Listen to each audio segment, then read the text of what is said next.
How prepared is Auburn for game 1 versus Baylor? Hugh Freeze says his team is ready to go.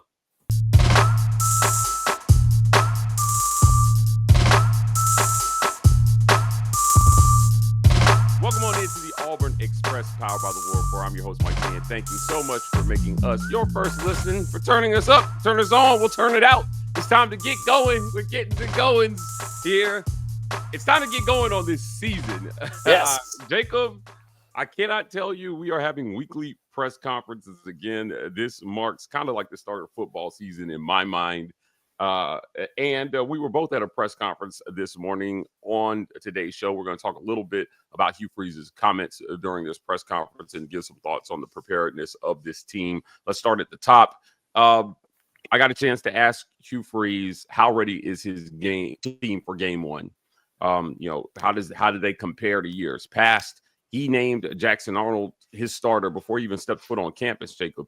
And I would think that you have to believe that this coach feels that his team, if they had a game next week even, should be ready to go in terms of understanding the concepts, understanding the scheme, understanding the assignment. In year 1, there was a lot of, this guy's talented, but he's going 200 miles per hour just doing the wrong thing. Well, guys need to be doing the right thing, and that's on him.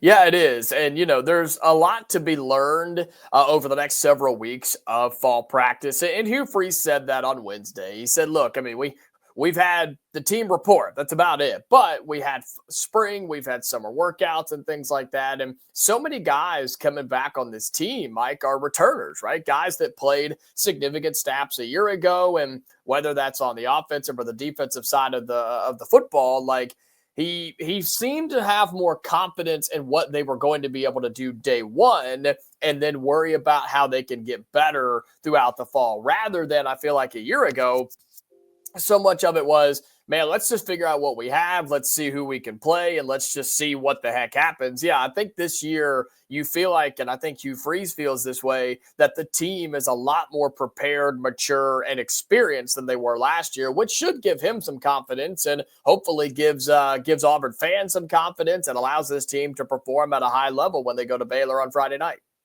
Yeah, look, I think there's going to be a high level frustration if this thing looks discombobulated. Hugh Freeze seems confident, that his team is going to be prepared. Part of being prepared is having everybody available. Now, we covered this on previous segments, so I don't want to stick there long, but he was asked a question about the availability of Malcolm Simmons to kick off the press conference. And he said, as far as I know from the administrative side, he is cleared for football activities. I'm paraphrasing there.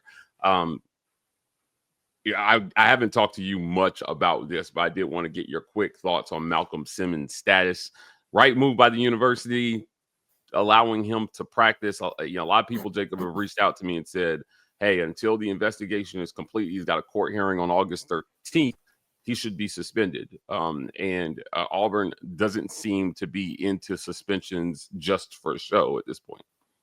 Yeah, it's a tough situation all the way around, right? You hope that it does get cleared up and whatever happens. I mean, there's no good outcome with everything that's here. But Freeze was very short, very simple to the point. He had clearly been told this is what you need to say. And like you said, he mentioned by the university and by their officials and administration that Malcolm was cleared to play. And so if you're Hugh Freeze, I mean, at this point, if the university says, yeah, he's good to go until he goes to the hearing, and then, I guess just see where it goes at that point. And then when there is some concrete proof of the things that happened or didn't happen, then you kind of just go from there, because it's tough, right? It's one of those damned if you do, damned if you don't type of things. And it sucks. And that's the situation that it is. And so until there is more info, until we kind of learn more about what did or didn't happen, that's about all that I can give on that, to be honest. Yeah, well, I will tell you this. I've been urging people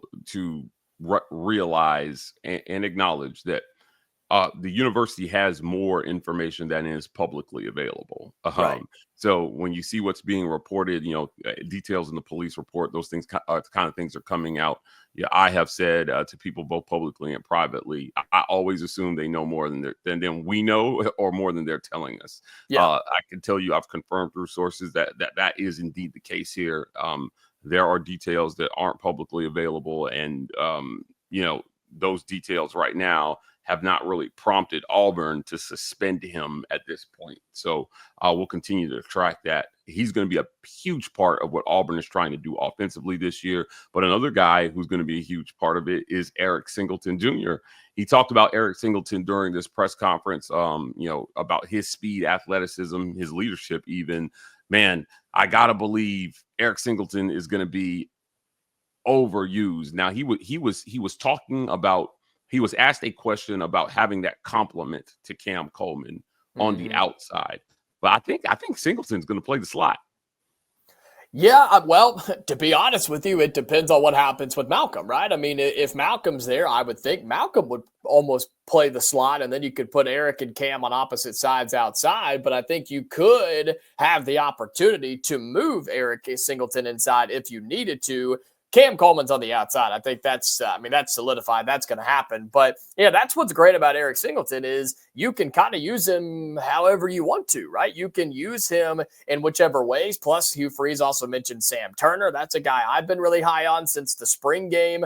Just seeing the size and athleticism that he brings, and Horatio Fields on this team as well. I mean, receiver's not a problem on top of Perry Thompson and Bryce Cain. I mean, you've got some serious dudes on this team, but with Eric Singleton in particular, you're bringing somebody in who was the #1 ranked wide receiver in the transfer portal. You can't make that up. You can't fake that. There's no lying about that. He was the best wide receiver available in the transfer portal, and he steps in with proven stats, proven commodity, and that's what Hugh Freeze kind of leaned into. Was he's played big boy football and he knows what he's doing, and you have that to go alongside Cam Coleman because Cam's going to get a bunch of pressure. He's going to get a bunch of focus, right, from the defense. And so will Eric Singleton. That's where that third receiver has to step up, Mike. And whether that's Malcolm, if everything gets cleared and he plays, whether it's Perry Thompson finally becoming what we want him to become, or whether it's one of those other guys that I mentioned, you have an opportunity for a third guy to step up because of the pressure and the focus that defenses will and should be putting on Cam Coleman and Eric Singleton. Cam Coleman is going to draw a ton of attention this year. I can't stress enough, when you have to game plan for a guy like Cam Coleman, when you have to dedicate that much energy defensively, it should open up opportunities for other people offensively to make plays. As a matter of fact, one of the beneficiaries of a good wide receiver core and having a threat like Cam Coleman should be the run game. It should be Damari Alston. Now, a question was asked about those guys beefing up, both backs, Jeremiah Cobb and Damari Alston being over 200 pounds. Freeze responded to their weight increase, or was that part of the plan? He said, look, you need size and girth in this league to compete. He said length matters. I know a few women in my life that would agree with him, but at the end of the day, you've got to Auburn has to be able to run the football. They got to be able to control the clock, Jacob. Do you foresee a commitment to the run here in spite of all the talent that they brought in at wide receiver? I sure hope so. I mean, that's what got Auburn beat several times last year, right? Was just not turning around and handing off the football to a guy that, look, let's be real. Jarquez Hunter was your best running back a year ago, yes, but he was better than the guys you have in that room right now. I'm not talking bad about D.A. and Darrell Robinson and Jeremiah Cobb and those guys. They're all going to be very, very good. But you had somebody even better last year, and you did not run the ball enough. And so hopefully, right, Hugh Freeze and Derek Nix, for what it's worth, have gone in, have looked, have researched, and have realized, man, we probably should have ran the ball a little bit more last year. We probably could have won a game or two if you just run the damn ball. So I think Auburn's going to do that this year. You absolutely should, because just the same way that the pass game opens up the run game opens up the pass game. They complement each other. That's how football works, man. This is basic peewee level stuff. You're going to have enough dudes in that room to make a difference on the ground. I think your offensive line's going to be really, really solid too. Open up some holes and allow these running backs to get out in space. And I think that room is really talented, Mike. So, yeah, I hope so. I hope they decide to run the football and put a focus on that because you know this as well as I do. Auburn football, since the day it existed, the day it was created, has been built on running the football. You've got to get back to that in 2025. If you do, it'll open it up for you to throw it all over the yard. Couldn't agree more, my friend. Look, now that we've got our first fall camp presser in the bag, there's a practice later today, so we'll get reports from practice, see how guys are looking out there. It's time to make predictions. Now, I've gotten my good friend Kyle Rush from the Bard. I've got Thurr Behringer on the record. I got to get Jacob Goins on the record here. So we're going to get going right after a quick word from our sponsors. This episode of the Auburn Express is brought to you by our friends at the Vibe Vault. You can find them at 3462 Crosswinds Road, Suite E in Phoenix City, Alabama. That's right across the street from the Chattahoochee Valley Community College, next to Renfro's Supermarket and Marco's Pizza. The Vibe Vault. If you're in the Columbus, Phoenix City area and you're looking to get fresh for the weekend,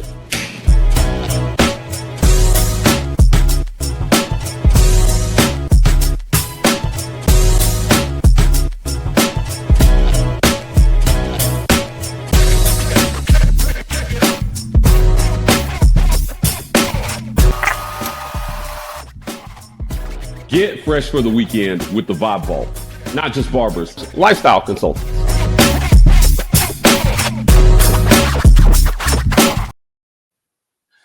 This episode of The War Report is brought to you by our friends at the Rogue Shop. Visit rogueshop.com. Use code REPORT to get 15% off your Rogue Shop order. Pain, sleep, stress, anxiety, whatever ails you in life, the Rogue Shop has something that has you covered. Great sponsors of The War Report. Visit them for all your herbal medicinal needs. I want to thank our friends at setsforsociety.ai. Get to know yourself better with Sets for Society. Do you want to know more about how you think, how your coworkers think, how your teammates, your partner thinks? Well, setsforsociety.ai has custom personality assessments that can get you started down the track of getting to know yourself better, making you a better coworker, teammate, and just making you a better person overall. Setsforsociety.ai. Visit them today to get your custom personality assessment started today. Get to know yourself. Also want to thank our friends at Golden's Cast Iron. Visit goldenscastiron.com/WR. Use code Get Your Weight Up for 15% off your weights and code TWR for $65 off fire pits and Kamado grills. Golden's Cast Iron. You want to be outside this summer, grilling out or chilling out. So work out, grill out, chill out with Golden's Cast Iron. Let's jump back into the conversation here. Hugh Freeze says Auburn is prepared for game. They're going to be prepared for game one. And he is doing everything he can to get them prepared. There was a comment about him telling DJ Durkin to take it easy on Jackson Arnold so that he can build confidence. He more specifically said the goal is for him to leave the practice field with confidence. There's going to be some questions about whether this is the right tactic. If this is something he's done in the past, Jacob, I don't know that I mind it, but I think he overshared here. I wish this is something he did not share. And the reason is because if Jackson struggles in the face of pressure, everybody's going to point back to practice and say, well, he never faced any pressure in practice. So of course he's cracking under the pressure when the lights are on.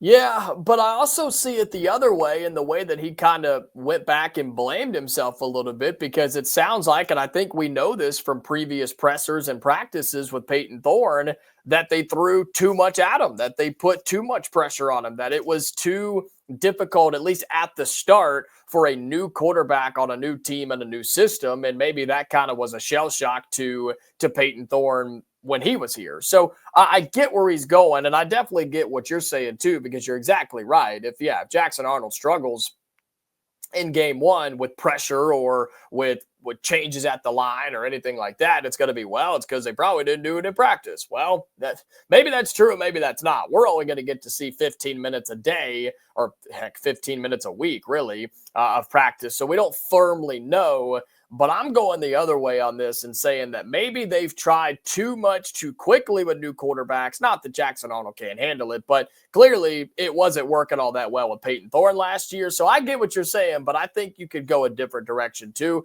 Bottom line, just make sure your quarterback is good to go. Make sure that he's healthy. Make sure that he's confident. Make sure that he knows what the heck is going on, and that by the time you walk out on the field on Friday, August 29th in Waco, Texas, on the road, communication's not an issue, health isn't an issue, and just overall execution is not an issue either. Yeah, I agree. I agree. I think it's going well. All reports that I've heard from players and from some people who are in the know on this, things are going extremely well for Auburn offensively in terms of grasping offensive concepts. But it's got to culminate in points. I think that's the simple story here. Is Auburn has to just score more than they did. 14 points per game is not going to get it in power for a play. Lots of games they lost there where if they had just gotten to 24 points, they probably win. I got to get you on the record before we get out of here, Jacob. I'm calling this one 38-21 Auburn. I think that in spite of Baylor being really good offensively, and this is no diss to Sawyer Robertson, I think he's a great quarterback. And I think he's going to have a really good season in the Big 12. As you know, I cover Baylor is going to be one of those teams that's going to be in the mix for a Big 12 title. But I've got to go with Auburn here. And they just got star for star. There's just too much talent. They've set a really high floor, I think, for Jackson Arnold to succeed, stacking the deck around him. I think he's going to have a great run game at his disposal. 38-21, and I've got Jackson Arnold throwing for over 300 yards in his debut as an Auburn Tiger. Wow. Let me hear it, Jacob. What do you got on this one? It's going to sound like a bug, but I'm telling you, they've got this thing set up for exactly the scenario I just described. That's so crazy. I mean, listen to this. We're less than a month away from the start of the season. Fall practice just gets underway, and here's Mike putting me hot iron in the fire, making me predict right here. Man, it's so tough because on paper, it's all everybody's talking about. On paper, Auburn's such a better football team. Every single position, Auburn's a better football team here. And we talked about it on my show the other day. Man, if this game was neutral site or at home, could you imagine the difference we would feel? That betting line stuff would not even be a discussion. Auburn would be the favorite. We would feel really good about it, and Auburn would probably win this game. But the fact that you got to go on the road is tough. But I think Auburn's offense will flourish. I think Auburn's defense will absolutely get after it. And as long as you can take care of the football, I think you're going to be okay. So for now, I'll give you my early prediction.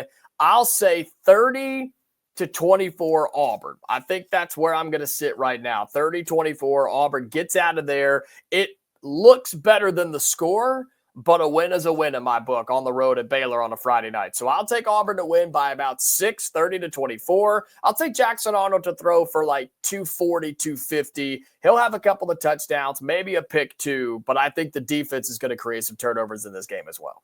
6-point game. You've got Auburn fans sweating, probably both literally and figuratively in Waco. Jacob, respectfully, I hope you're wrong. I hope they're cruising by the third quarter. And I hope so too, man. I hope so too. Because you know, at the end of the day, Auburn, I don't know, has just not proven to be a team that's good in crunch time. Right. So staying out of crunch time probably will be a more redeeming quality for this team if they can handle it. The lines moved a little bit. The over-under on points is around 56. So that gives you a game probably in the mid-20s, right? Mid to the high 20s for each team. I'm telling you, I go back and forth on this one. I think, you know, I talked to another prominent member of the media that said he doesn't think that Auburn covers in this one. I just disagree. I get everybody's hesitation because you haven't seen it these first 2 years, but you know, a desperation sometimes can really, really make a team resilient. And I think that it makes this Auburn Tigers team resilient. So I'm taking them 38-21, and I'm taking the over at 56.5 as well too. But mainly because Auburn is going to score. I cannot see Baylor running it up on DJ Durkin's defense. No, that's not going to happen. I'm with you on that. That is not going to happen. Yeah. So, well, as always, great having you, my friend. Before we get out of here, tell people where they can find you. Yep, you can listen Monday through Friday, 2 to 4 on ESPN 106.7 if you're at Auburn, Opelika, or across the state, across the country, ESPNAU.com.